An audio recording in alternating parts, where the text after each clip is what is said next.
गीता के 2000 वर्ष बाद तक धर्म के नाम पर संप्रदाय नहीं बने थे, इसीलिए गीता मजहब मुक्त है।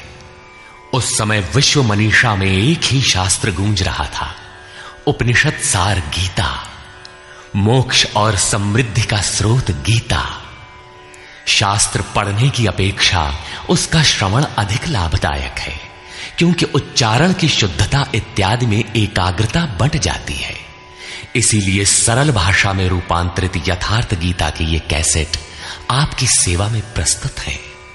इनके श्रवण से बच्चे बच्चे में, पास पड़ोस में परमात्मा के शुभ संस्कारों का संचार होगा। आपके घर आंगन का वायुमंडल भी तपोभूमि सा सुरभित हो उठेगा।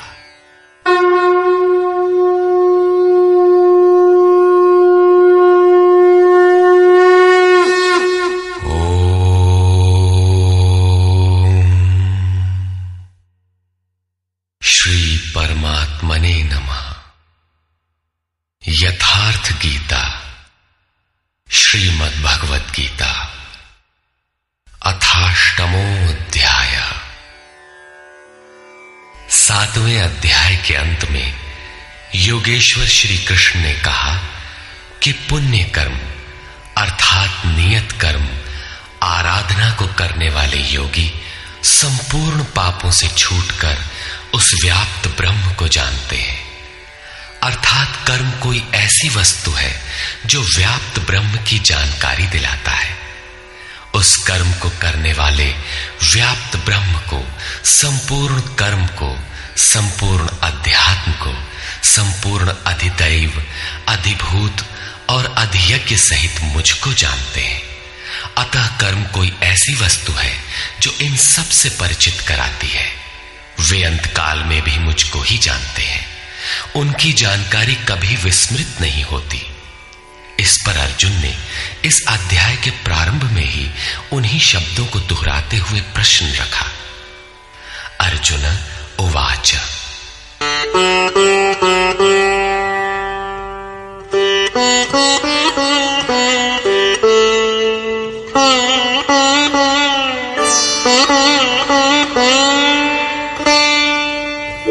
किं तद्ब्रह्म किमध्यात्मम् किं कर्म पुरुषोत्तम अधिभूतं च किं प्रोक्तम् अधिदैवं किमुच्यते।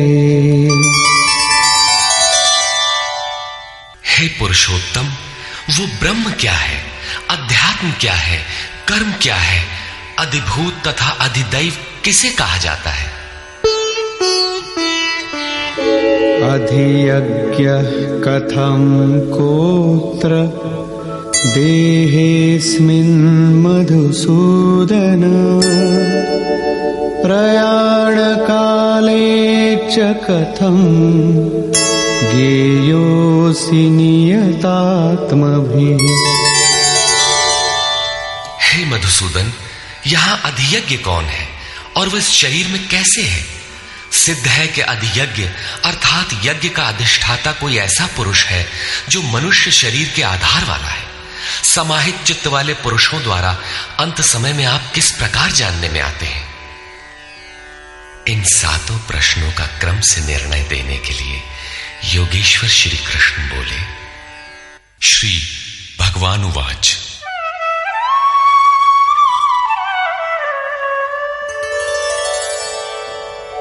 अक्षरं ब्रह्म परमं स्वभावोऽध्यात्ममुच्यते भूतभावोद्भवकरो विसर्गः कर्म संज्ञितः। अक्षरम ब्रह्म परमम, जो अक्षय है, जिसका क्षय नहीं होता, वही परम ब्रह्म है। स्वभावः अध्यात्मम उच्यते, स्वयं में स्थिर भाव ही अध्यात्म अर्थात आत्मा का आधिपत्य है। इससे पहले सभी माया के आधिपत्य में रहते हैं, किंतु जब स्वभाव अर्थात स्वरूप में स्थिर भाव अर्थात स्वयं में स्थिर भाव मिल जाता है तो आत्मा का ही आधिपत्य उसमें प्रवाहित हो जाता है। यही अध्यात्म है, अध्यात्म की पराकाष्ठा है। भूत भावोद्भव करा, भूतों के वे भाव जो कुछ न कुछ उद्भव करते हैं, अर्थात प्राणियों के वे संकल्प जो भले अथवा बुरे संस्कारों की संरचना करते हैं, उनका विसर्ग अर्थात विसर्जन, उनका मिट जाना ही कर्म की पराकाष्ठा है। यही संपूर्ण कर्म है जिसके लिए योगेश्वर ने कहा था, वो संपूर्ण कर्म को जानता है। वहां कर्म पूर्ण है, आगे आवश्यकता नहीं है। नियत कर्म, इस अवस्था में जबकि भूतों के वे भाव जो कुछ न कुछ रचते हैं, भले अथवा बुरे संस्कार संग्रह करते हैं, बनाते हैं, वे जब सर्वथा शांत हो जाएं, यही कर्म की संपूर्णता है। इसके आगे कर्म करने की आवश्यकता नहीं रह जाती। अतः कर्म कोई ऐसी वस्तु है जो भूतों के संपूर्ण संकल्पों को, जिनसे कुछ न कुछ संस्कार बनते हैं, उनका शमन कर देती है। कर्म का अर्थ है आराधना, चिंतन, जो यज्ञ में है। अधिभूतं क्षरो भावः पुरुषश्चाधिदैवतम् अधियज्ञोऽहमेवात्र देहे देहभृतां वर। जब तक अक्षय भाव नहीं मिलता तब तक नष्ट होने वाले संपूर्ण क्षर भाव अधिभूत अर्थात भूतों के अधिष्ठान है। वही भूतों की उत्पत्ति के कारण है। पुरुषः च अधिदैवतम, और प्रकृति से परे जो परम पुरुष है वही अधिदैव अर्थात संपूर्ण देवों दैवी संपद का अधिष्ठाता है। दैवी संपद उसी परम देव में विलय हो जाती है। देहधारियों में श्रेष्ठ अर्जुन, इस मनुष्य तन में मैं ही अधियज्ञ अर्थात यज्ञों का अधिष्ठाता हूं। अतः इसी शरीर में अव्यक्त स्वरूप में स्थित महापुरुष ही अधियज्ञ है। योगेश्वर श्री कृष्ण एक योगी थे जो संपूर्ण यज्ञों का भोक्ता है। अंत में यज्ञ उसमें प्रवेश पा जाते हैं, वही परम स्वरूप मिल जाता है। इस प्रकार अर्जुन के 6 प्रश्नों का समाधान हुआ। अब अंतिम प्रश्न कि अंत काल में कैसे आप जानने में आते हैं जो कभी विस्मृत नहीं होते।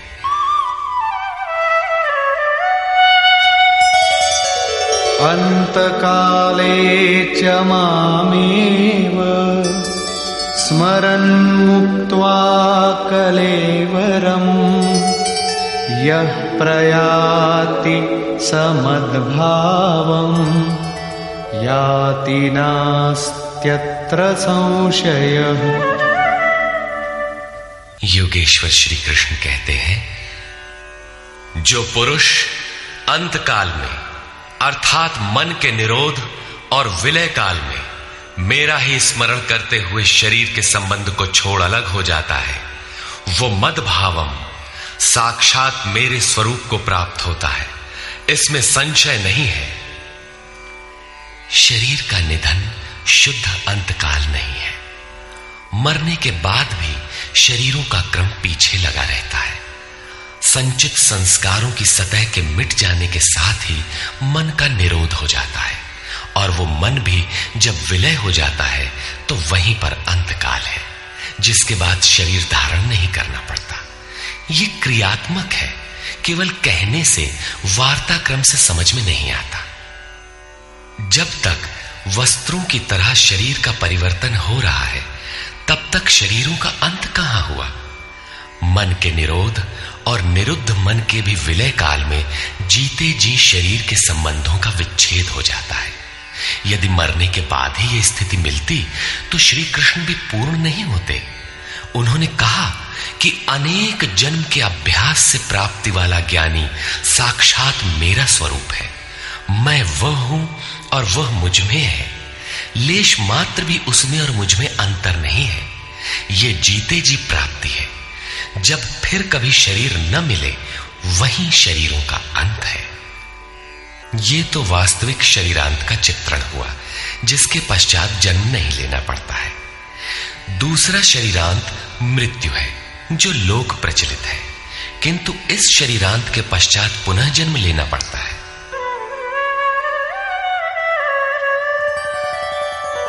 यं यं वापि स्मरन् भावं त्यजत्यन्ते कलेवरम् तं तमेवैति कौन्तेय सदा तद्भाव भावितः।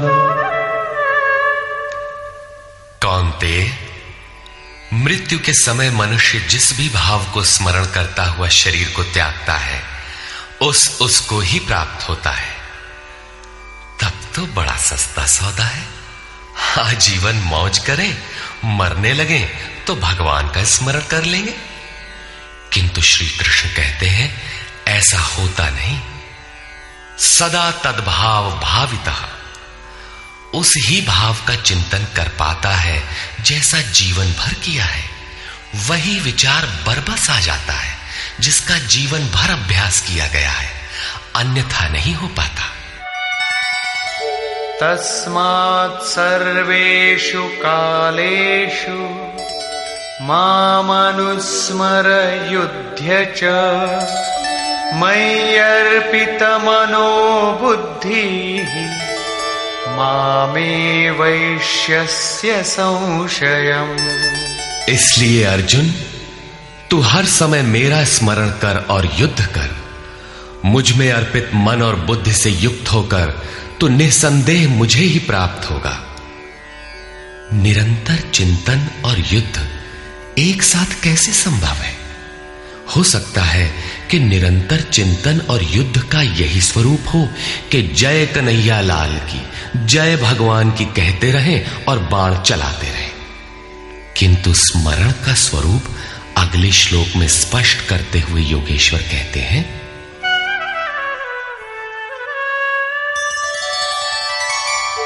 अभ्यास योग युक्तेन चेतसा नान्यगामिना परमं पुरुषं दिव्यं याति पार्थानुचिन्तयन्। हे पार्थ, उस स्मरण के लिए योग के अभ्यास से युक्त हुआ, अर्थात मेरा चिंतन और योग का अभ्यास पर्याय है। मेरे सिवाय दूसरी ओर न जाने वाले चित्त से निरंतर चिंतन करने वाला परम प्रकाश स्वरूप दिव्य पुरुष अर्थात परमात्मा को प्राप्त होता है। मान लीजिए कि ये पेंसिल भगवान है, तो इसके सिवाय अन्य किसी वस्तु का स्मरण नहीं आना चाहिए। इसके अगल बगल आपको पुस्तक दिखाई पड़ती है या अन्य कुछ भी, तो आपका स्मरण खंडित हो गया। स्मरण जब इतना सूक्ष्म है कि इष्ट के अतिरिक्त दूसरी वस्तु का स्मरण भी ना हो, मन में तरंगे भी ना आए, तो स्मरण और युद्ध दोनों एक साथ कैसे होंगे? वस्तुतः जब आप चित्त को सब ओर से समेटकर अपने एक आराध्य के स्मरण में प्रवृत्त होंगे, तो उस समय मायिक प्रवृत्तियां काम क्रोध राग द्वेष बाधा के रूप में सामने प्रकट ही है। आप स्मरण करेंगे किंतु वे आपके अंदर उद्वेग पैदा करेंगे। आपका मन स्मरण से चलायमान करना चाहेंगे। इन बाह्य प्रवृत्तियों का पार पाना ही युद्ध है। निरंतर चिंतन द्वारा ही इनका अंत किया जाता है। इसलिए निरंतर चिंतन के साथ ही युद्ध संभव है। गीता का एक भी श्लोक बाह्य मारकाट का समर्थन नहीं करता। चिंतन किसका करें, इस पर कहते हैं, कविं पुराणमनुशासितारम्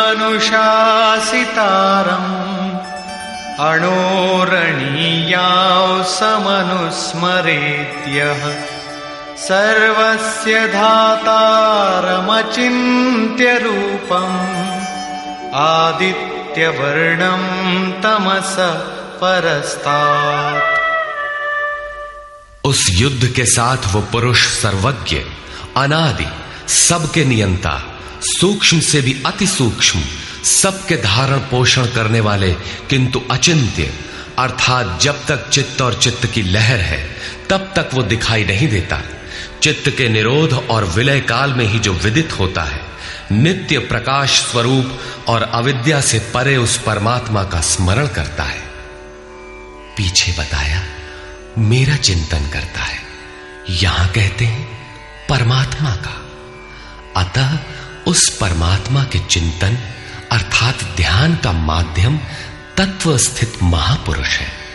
इसी क्रम में प्रयाण काले मनसा चलेन भक्त्या युक्तो योग बलेन चैव भ्रुवोर्मध्ये प्राणमावेश्य सम्यक् सतं परं पुरुषमुपैति दिव्यम्।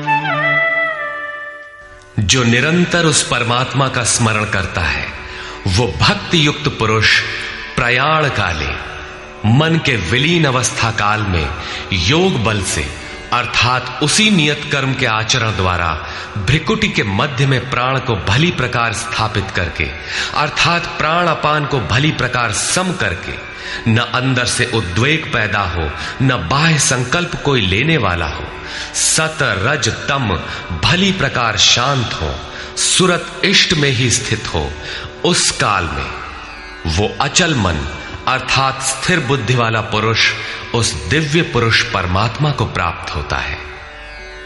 सतत स्मरणीय है कि उसी एक परमात्मा की प्राप्ति का विधान योग है। उसके लिए नियत क्रिया का आचरण ही योग क्रिया है, जिसका सविस्तार वर्णन योगेश्वर ने 4 व 6वें अध्याय में किया है। अभी उन्होंने कहा निरंतर मेरा ही स्मरण कर। कैसे करें?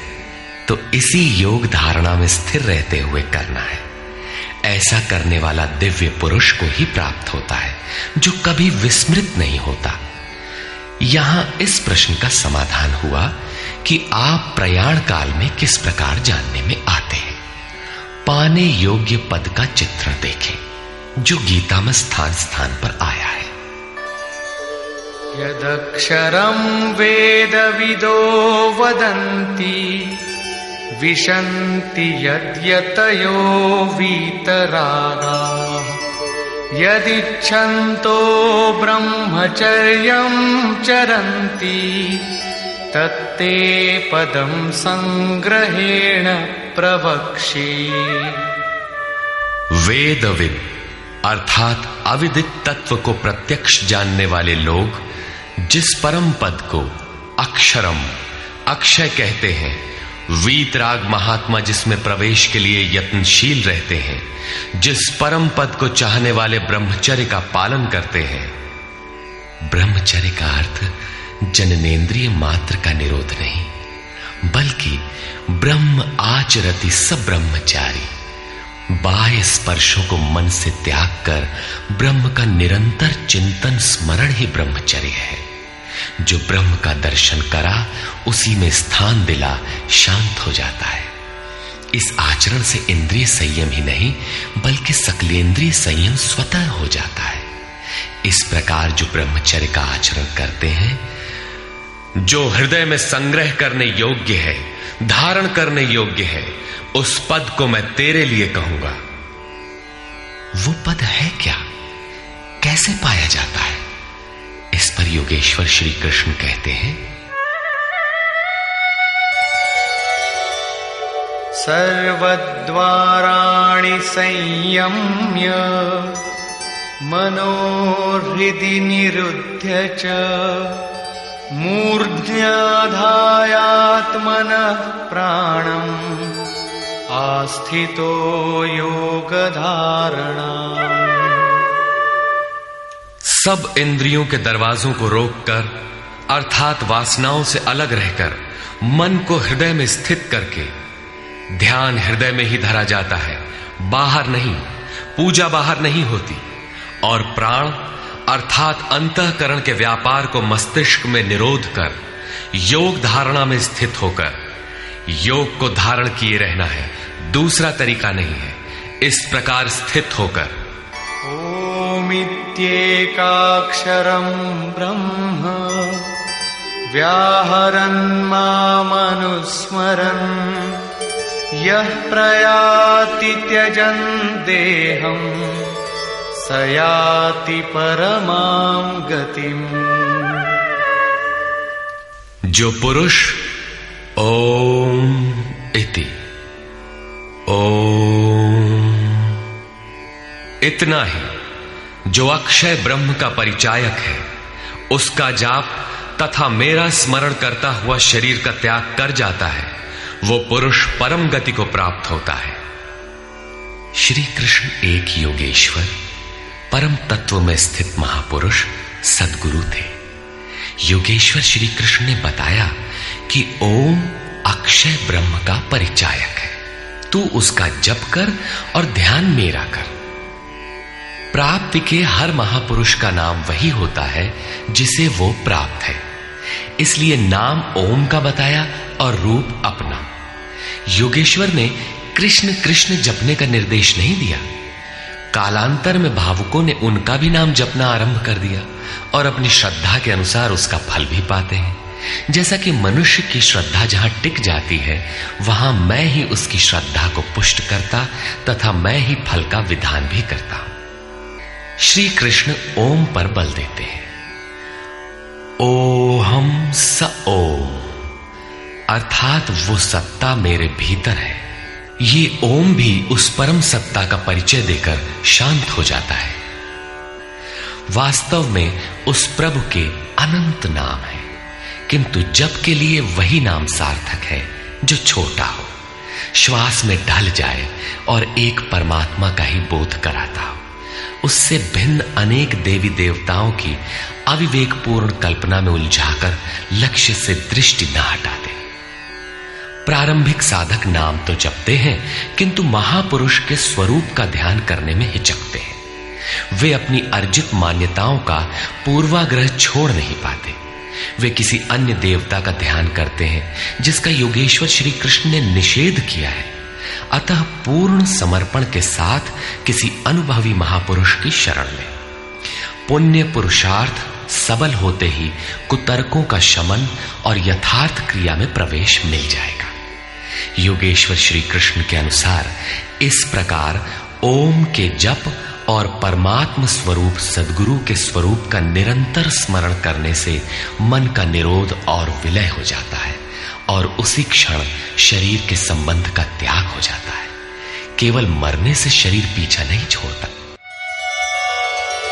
अनन्यचेता सततम यो मां स्मरति नित्यशः तस्याहं सुलभः पार्थ नित्ययुक्तस्य योगिनः। मेरे अतिरिक्त और कोई चित्त में है ही नहीं। उस अन्य किसी का चिंतन न करता हुआ अर्थात अनन्य चित्त से स्थिर हुआ जो अनवरत मेरा स्मरण करता है, उस नित्य मुझसे युक्त योगी के लिए मैं सुलभ हूं। आपके सुलभ होने से क्या मिलेगा?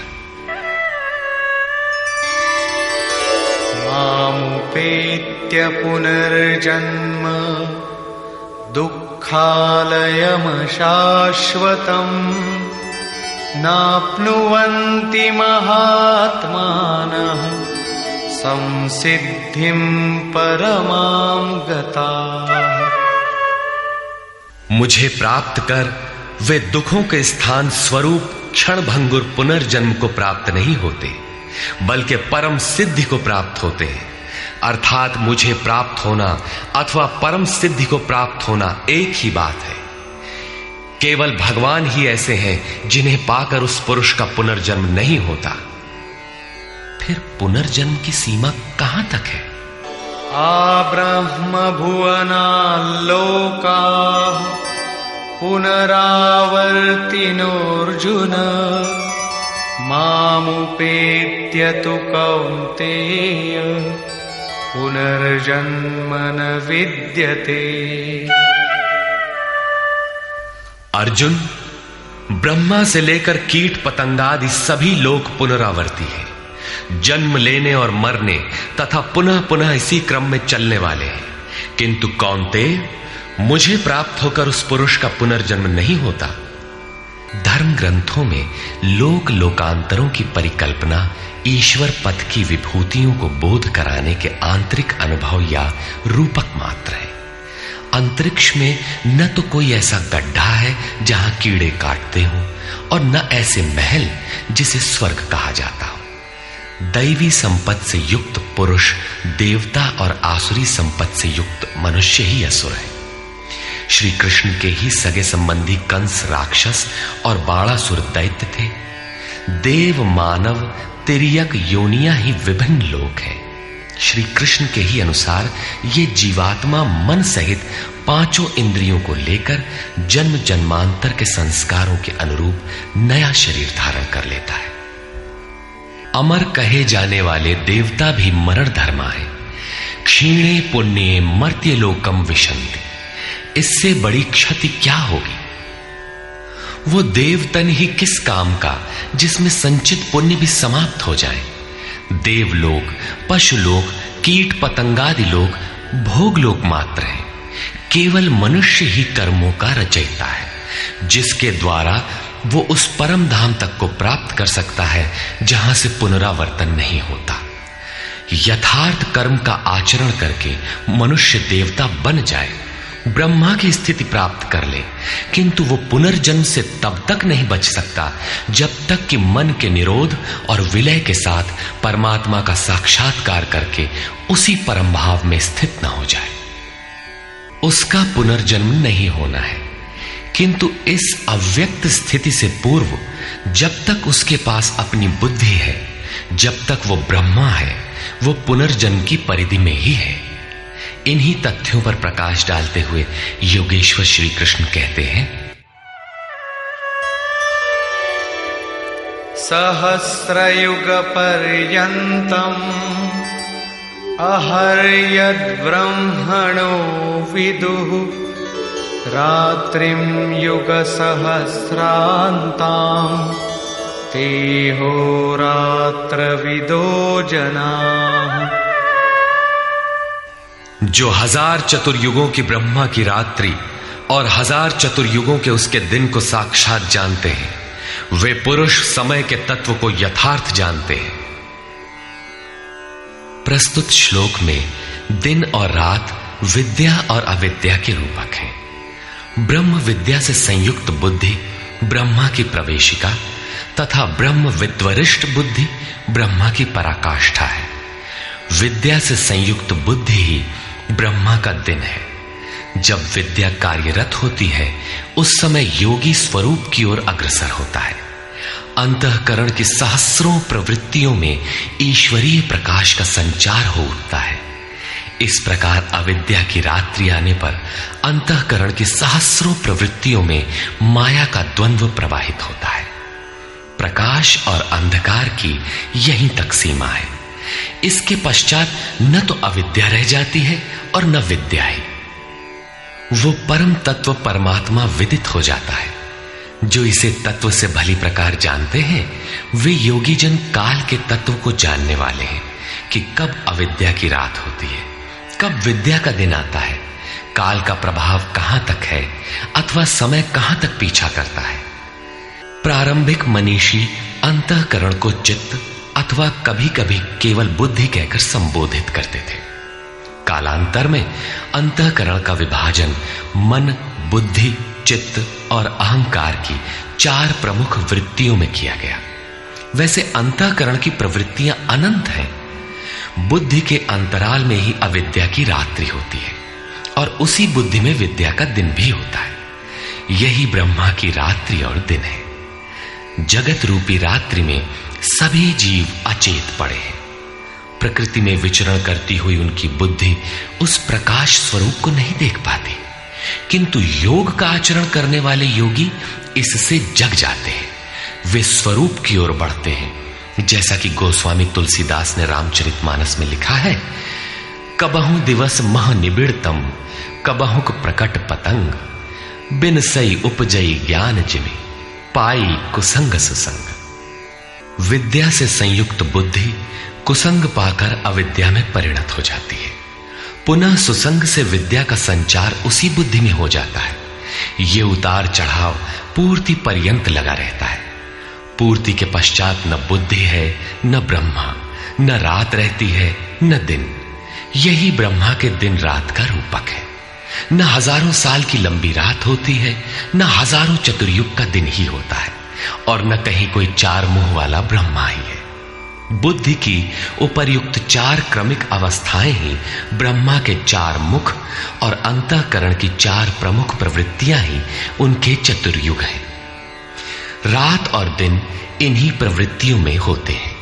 जो पुरुष इसके भेद को तत्व से जानते हैं, वे योगी जन काल के भेद को जानते हैं कि काल कहां तक पीछा करता है और कौन पुरुष काल से भी अतीत हो जाता है। रात्रि और दिन, अविद्या और विद्या में होने वाले कार्य को योगेश्वर श्री कृष्ण स्पष्ट करते हैं।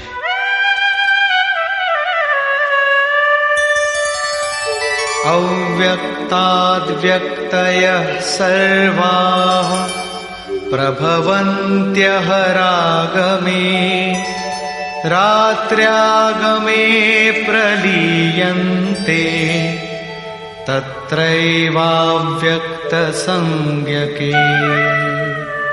ब्रह्मा के दिन के प्रवेश काल में अर्थात विद्या, दैवी संपत्ति के प्रवेश काल में संपूर्ण प्राणी अव्यक्त बुद्धि में जागृत हो जाते हैं, और रात्रि के प्रवेश काल में उसी अव्यक्त अदृश्य बुद्धि में जागृति के सूक्ष्म तत्व अचेत हो जाते हैं। वे प्राणी अविद्या की रात्रि में स्वरूप को स्पष्ट देख नहीं पाते, किंतु उनका अस्तित्व रहता है। जागृत होने और अचेत होने का माध्यम यह बुद्धि है, जो सब में अव्यक्त रहती है, दृष्टिगोचर नहीं है। भूतग्रामः स एवायम्, भूत्वा भूत्वा प्रलीयते, रात्र्यागमे वश पार्थ, प्रभवत्यः रागमे। हे पार्थ, सब प्राणी इस प्रकार जागृत होकर, प्रकृति से विवश होकर अविद्या रूपी रात्रि के आने पर अचेत हो जाते हैं। वे नहीं देख पाते कि हमारा लक्ष्य क्या है। दिन के प्रवेश काल में वे पुनः जागृत हो जाते हैं। जब तक बुद्धि है तब तक इसके अंतराल में विद्या और अविद्या का क्रम चलता रहता है, तब तक वो साधक ही है। परस्तस्मात्तु भावोऽन्यो, व्यक्तो व्यक्तात् सनातनः, यः सः सर्वेषु भूतेषु नश्यत्सु न विनश्यति। एक तो ब्रह्मा अर्थात बुद्धि अव्यक्त है, इंद्रियों से दिखाई नहीं पड़ती, और इससे भी परे सनातन अव्यक्त भाव है, जो भूतों के नष्ट होने पर भी नष्ट नहीं होता।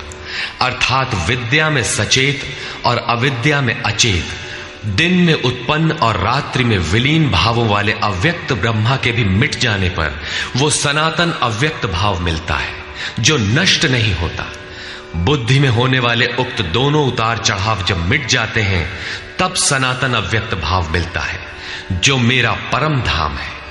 जब सनातन अव्यक्त भाव प्राप्त हो गया तो बुद्धि भी उसी भाव में रंग जाती है, उसी भाव को धारण कर लेती है।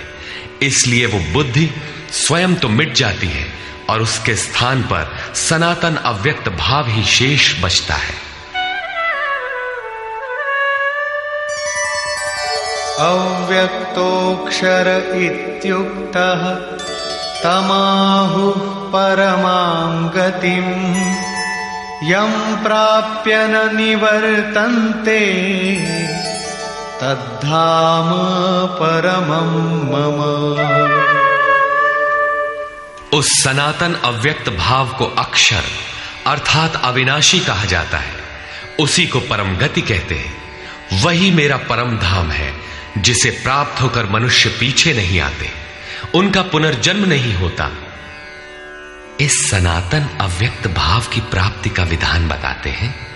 पुरुष स पर पार्थ भक्त्या लभ्यस्त्वनन्यया यस्यान्तस्थानि भूतानि येन सर्वमिदं ततम्। पार्थ, जिस परमात्मा के अंतर्गत संपूर्ण भूत है, जिससे संपूर्ण जगत व्याप्त है, सनातन अव्यक्त भाव वाला वो परम पुरुष अनन्य भक्ति से प्राप्त होने योग्य है। अनन्य भक्ति का तात्पर्य है कि परमात्मा के सिवाय अन्य किसी का स्मरण न करते हुए उनसे जुड़ जाए। अनन्य भाव से लगने वाले पुरुष भी कब तक पुनर्जन्म की सीमा में हैं और कब वे पुनर्जन्म का अतिक्रमण कर जाते हैं, इस पर योगेश्वर कहते हैं। यत्र काले त्वनावृत्तिम् आवृत्तिं चैव योगिनः प्रयाता यान्ति तं कालम् वक्ष्यामि भरतर्षभ। हे अर्जुन, जिस काल में शरीर त्याग कर गए हुए योगी जन पुनर्जन्म को नहीं पाते और जिस काल में शरीर त्यागने पर पुनर्जन्म पाते हैं, मैं अब उस काल का वर्णन करता हूं।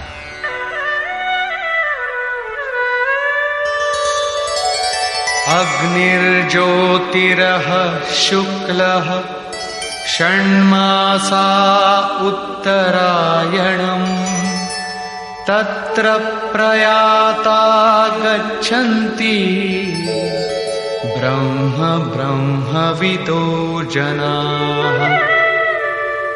शरीर संबंध का त्याग करते समय जिसके समक्ष ज्योतिर्मय अग्नि जल रहा हो, दिन का प्रकाश फैला हो, सूर्य चमक रहा हो, शुक्ल पक्ष का चंद्र बढ़ रहा हो, उत्तरायण का निरभ्र और सुंदर आकाश हो, उस काल में प्रयाण करने वाले ब्रह्मवेत्ता योगी जन ब्रह्म को प्राप्त होते हैं।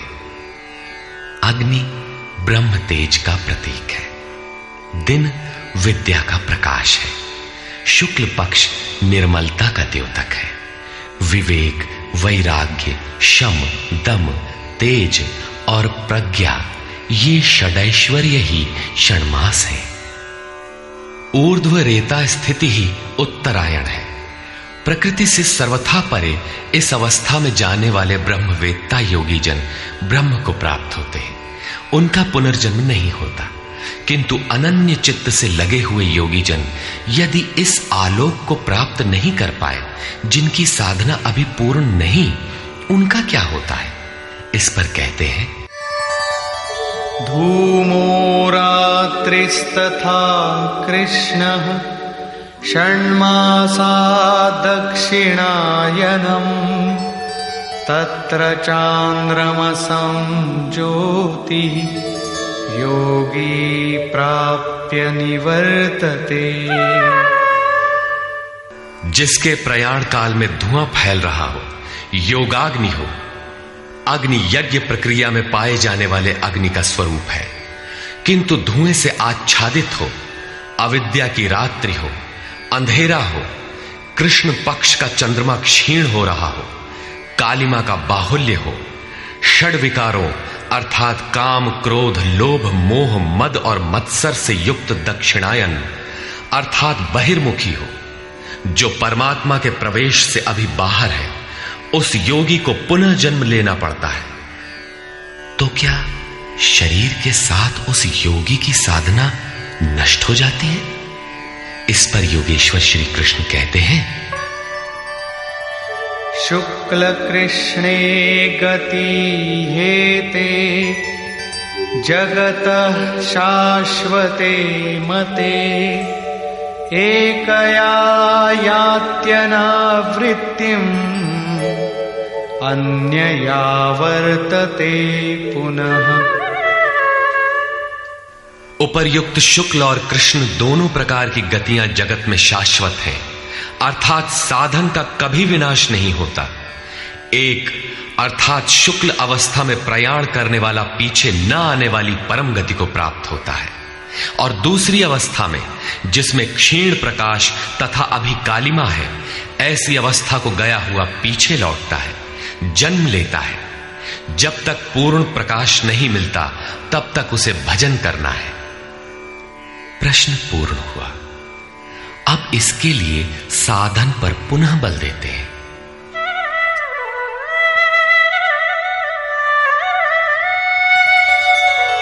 नैते श्रुति पार्थ जानन् योगी मुह्यति कश्चन तस्मात् सर्वेषु कालेषु योगयुक्तो भवार्जुन।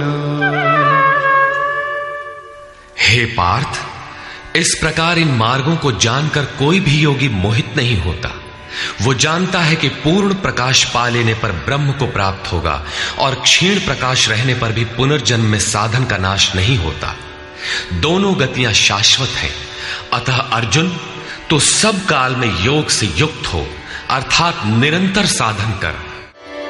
वेदेषु यज्ञेषु तपस्सु चैव दानेषु यत् पुण्यफलं प्रदिष्टम् अत्येति तत्सर्वमिदं विदित्वा योगी परं स्थानमुपैति चाद्यम्।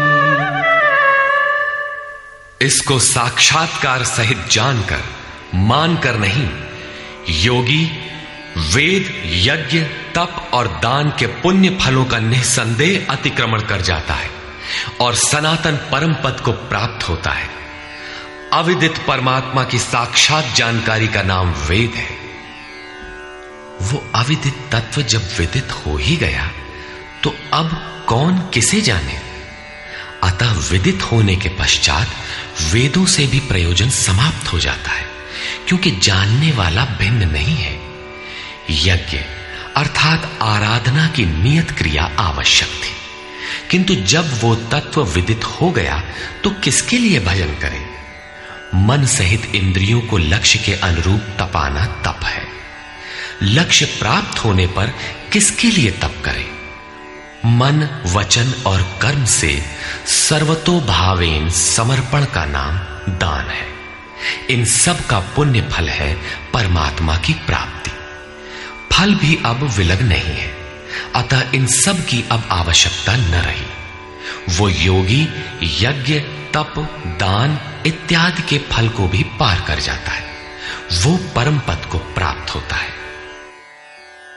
निष्कर्ष, इस अध्याय में 5 प्रमुख बिंदुओं पर विचार किया गया, जिनमें सर्वप्रथम अध्याय 7 के अंत में योगेश्वर श्री कृष्ण द्वारा बीजारोपित प्रश्नों को स्पष्ट समझाने की जिज्ञासा से इस अध्याय के आरंभ में अर्जुन ने 7 प्रश्न किए कि भगवान, जिसे आपने कहा वह ब्रह्म क्या है, वह अध्यात्म क्या है, वह संपूर्ण कर्म क्या है, अधिदैव, अधिभूत और अधियज्ञ क्या है, और अंतकाल में आप किस प्रकार जानने में आते हैं कि कभी विस्मृत नहीं होते। योगेश्वर श्री कृष्ण ने बताया कि जिसका विनाश नहीं होता वही पर ब्रह्म है। स्वयं की उपलब्धि वाला परम भाव ही अध्यात्म है, जिससे जीव माया के आधिपत्य से निकलकर आत्मा के आधिपत्य में हो जाता है, वही अध्यात्म है। और भूतों के वे भाव जो शुभ अथवा अशुभ संस्कारों को उत्पन्न करते हैं, उन भावों का रुक जाना, विसर्ग, मिट जाना ही कर्म की संपूर्णता है। इसके आगे कर्म करने की आवश्यकता नहीं रह जाती। अतः कर्म कोई ऐसी वस्तु है जो संस्कारों के उद्गम को ही मिटा देता है। इसी प्रकार क्षर भाव अधिभूत हैं, अर्थात नष्ट होने वाले ही भूतों को उत्पन्न करने में माध्यम है। वे ही भूतों के अधिष्ठाता हैं। परम पुरुष ही अधिदैव है, उसमें दैवी संपद विलीन होती है। इस शरीर में अधियज्ञ मैं ही हूं, अर्थात जिसमें यज्ञ विलय होते हैं वह मैं हूं। यज्ञ का अधिष्ठाता हूं, वह मेरे स्वरूप को ही प्राप्त होता है, अर्थात श्री कृष्ण एक योगी थे। अधियज्ञ कोई ऐसा पुरुष है जो इस शरीर में रहता है, बाहर नहीं। अंतिम प्रश्न कि अंत समय में आप किस प्रकार जानने में आते हैं। उन्होंने बताया कि जो मेरा निरंतर स्मरण करते हैं, मेरे सिवाय किसी दूसरे विषय वस्तु का चिंतन नहीं आने देते और ऐसा करते हुए शरीर का संबंध त्याग देते हैं, वे मेरे साक्षात स्वरूप को प्राप्त होते हैं, जिसे अंत में ही वही प्राप्त रहता है। शरीर की मृत्यु के साथ यह उपलब्धि होती हो ऐसी बात नहीं है। मरने पर ही मिलता तो श्री कृष्ण पूर्ण न होते। अनेक जन्मों में चलकर पाने वाला ज्ञानी उनका स्वरूप न होता। मन का सर्वथा निरोध और निरुद्ध मन का भी विलय ही अंतकाल है, जहां फिर शरीरों की उत्पत्ति का माध्यम शांत हो जाता है। उस समय वह परम भाव में प्रवेश पा जाता है, उसका पुनर्जन्म नहीं होता। इस प्राप्ति के लिए उन्होंने स्मरण का विधान बताया। अर्जुन, निरंतर मेरा स्मरण कर और युद्ध कर, दोनों एक साथ कैसे होंगे? कदाचित ऐसा हो कि जय गोपाल हे कृष्ण कहते रहें, लाठी भी चलाते रहें। स्मरण का स्वरूप स्पष्ट किया कि योग धारणा में स्थिर रहते हुए मेरे सिवाय अन्य किसी भी वस्तु का स्मरण न करते हुए निरंतर स्मरण कर। जब स्मरण इतना सूक्ष्म है तो युद्ध कौन करेगा? मान लीजिए यह पुस्तक भगवान है, तो इसके अगल बगल की वस्तु, सामने बैठे हुए लोग या अन्य देखी सुनी कोई वस्तु संकल्प में भी न आए, दिखाई न पड़े। यदि दिखाई पड़ती है तो स्मरण नहीं है। ऐसे स्मरण में युद्ध कैसा? वस्तुतः जब आप इस प्रकार निरंतर स्मरण में प्रवृत्त होंगे तो उसी क्षण युद्ध का सही स्वरूप खड़ा होता है। उस समय मायिक प्रवृत्तियां बाधा के रूप में प्रत्यक्ष ही हैं। काम, क्रोध, राग, द्वेष दुर्जय शत्रु हैं। ये शत्रु स्मरण करने नहीं देंगे। इनसे पार पाना ही युद्ध है। इन शत्रुओं के मिट जाने पर ही व्यक्ति परम गति को प्राप्त होता है। इस परम गति को पाने के लिए अर्जुन, तू जप तो ओम का और ध्यान मेरा कर, अर्थात श्री कृष्ण एक योगी थे। नाम और रूप आराधना की कुंजी है। योगेश्वर श्री कृष्ण ने इस प्रश्न को भी लिया कि पुनर्जन्म क्या है, उसमें कौन कौन आते हैं। उन्होंने बताया कि ब्रह्मा से लेकर यावन मात्र जगत पुनरावर्ती है और इन सब के समाप्त होने पर भी मेरा परम अव्यक्त भाव तथा उसमें स्थिति समाप्त नहीं होती। इस योग में प्रविष्ट पुरुष की दो गतियां हैं। जो पूर्ण प्रकाश को प्राप्त षडैश्वर्य संपन्न ऊर्ध्वरेता है, जिसमें लेश मात्र भी कमी नहीं है, वह परम गति को प्राप्त होता है। यदि उस योग कर्ता में लेश मात्र भी कमी है, कृष्ण पक्ष सी कालिमा का संचार है, ऐसी अवस्था में शरीर का समय समाप्त होने वाले योगी को जन्म लेना पड़ता है। वह सामान्य जीव की तरह जन्म मरण के चक्कर में नहीं फंसता, बल्कि जन्म लेकर उससे आगे की शेष साधना को पूरा करता है। इस प्रकार आगे के जन्म में उसी क्रिया से चलकर वह भी वहीं पहुंच जाता है जिसका नाम परम धाम है। पहले भी श्री कृष्ण कह आए हैं कि इसका थोड़ा भी साधन जन्म मरण के महान भय से उद्धार करा के ही छोड़ता है। दोनों रास्ते शाश्वत हैं, अमिट हैं। इस बात को समझकर कोई भी पुरुष योग से चलायमान नहीं होता। अर्जुन, तू योगी बन। योगी वेद, तप, यज्ञ और दान के भी पुण्य फलों का उल्लंघन कर जाता है, परम गति को प्राप्त होता है। इस अध्याय में स्थान स्थान पर परम गति का चित्रण किया गया है, जिसे अव्यक्त, अक्षय और अक्षर कहकर संबोधित किया गया है, जिसका कभी क्षय अथवा विनाश नहीं होता। अतः ओम तत्सदिति श्रीमद् भगवद गीता सूपनिषत्सु ब्रह्म विद्यायाम योग शास्त्रे श्री कृष्ण अर्जुन संवादे अक्षर ब्रह्म योगो नाम अष्टमोऽध्यायः। इस प्रकार स्वामी अड़गड़ानंद कृत श्रीमद् भगवद गीता के भाष्य यथार्थ गीता का 8वां अध्याय पूर्ण होता है। हरि ओम तत्सत।